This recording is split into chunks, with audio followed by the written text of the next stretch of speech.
Veer Vikram बुबाग्रा Veer Vikram Veer Vikram बुबाग्रा Veer Vikram. You all know for a very long time when Maharaja celebrated, we tried to celebrate his 100th birthday. Before that, nobody even, gave much importance to Maharaja BIKRAM. We were the first to start the initiative. As an organization, we had a lot of people who came because they recognized that Maharaja, despite all the difficulties that they were in the last century, he struggled hard to unite all the people of Tripura and do a lot for the development of the state. And not just the state, he helped people from outside as well, as we all know. And in all the different fields, he modernized Tripura. And what we see today of present day Tripura is all thanks to Maharaja BIKRAM. So today on his birthday, we would like to, pray that,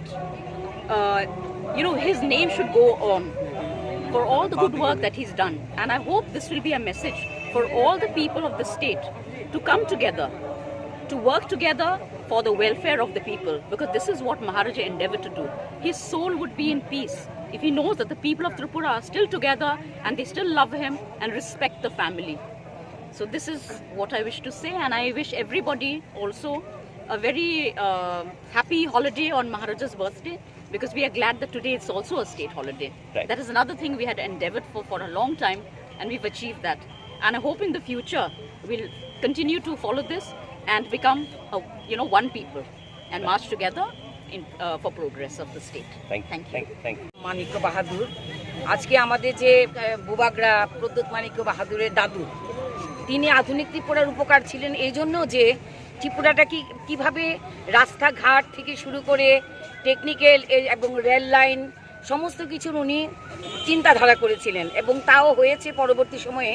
এবং এই যে আমাদের যে বিভিন্ন সময়ে যে riot হয়েছিল 42-এ বলো 50-এ বলো, তখন যে আমাদের পাশাপাশি পাকিস্তান মানে পূর্ব বাংলা তখন ছিল, হ্যাঁ, তখন থেকে যে এই যে উদ্বাস্তুরা তখন যে এসেছিলেন, সমস্ত বাড়িঘর ছিল বহু পূর্বে, এটা 42-50 বলো, তখন কিন্তু মহারাজা বীর বিক্রম কৃষ্ণমাণিক্য এই যে বটতলা থেকে শুরু করে আমাদের মহারানী তুলসীবতী স্কুল পর্যন্ত একটা লঙ্গরখানা খুলে দিয়েছিলেন এবং তাদেরকে যথেষ্ট সহায়তা করেছিলেন, তাদের যাতে বাসস্থান হয়, তাদের যাতে কাপড় বস্ত্র অন্ন সমস্ত কিছু দিয়ে উনি করেছিলেন।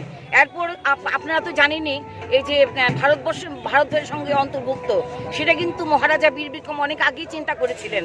তখন দেশীয় রাজ্যগুলো থাকবে না, গণতন্ত্র চলে আসবে, এটা মহারাজা খুব ভালো করে উপলব্ধি করেছিলেন। এবং তখন যে স্বাধীনতা সংগ্রামীরা এখানে এসে ভারতের ব্রিটিশে বিতাড়নের জন্য যে করেছিলেন, তখনও কিন্তু মহারাজ ভারতবাসী হিসেবে তখনও কিন্তু ইংরেজ করদ রাজ্য হলেও তিনি চিন্তা করেছিলেন যে একদিন গণতন্ত্র চলে আসবে।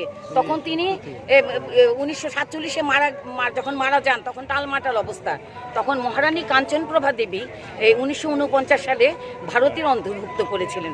এটা মানে আমাদের আজকে ভারতবাসী হিসেবে আমরা খুব গর্বিত, এবং আমাদের যে ত্রিপুরা রাজ্যে যত উন্নয়ন, বীর বিক্রম কলেজ বলো, মহারাজার আমলে তুলসীবতী স্কুল, তারপরে মানে রাধাকৃষ্ণ মানিকের আমল থেকে, বিচন মানিকের আমল থেকে যে বিজয় কুমার স্কুল, এবং কল্যাণপুর, খোয়াই টোয়াই, কৈলাসহর সমস্ত স্কুলের শিক্ষার জন্য কিন্তু ওনাদের অবদান আমরা আজও উপলব্ধি করছি। আজকে তার জন্মদিনে আমরা এগুলো স্মরণ করে আমরা ওনাকে শতকোটি প্রণাম জানাচ্ছি। আমরা ত্রিপুরাভাষী হিসেবে সকলে জানে যাতে মিলেমিশে ওনার জন্মদিনটি বিশেষভাবে প্রতি বছর যাতে আমরা পালন করতে পারি।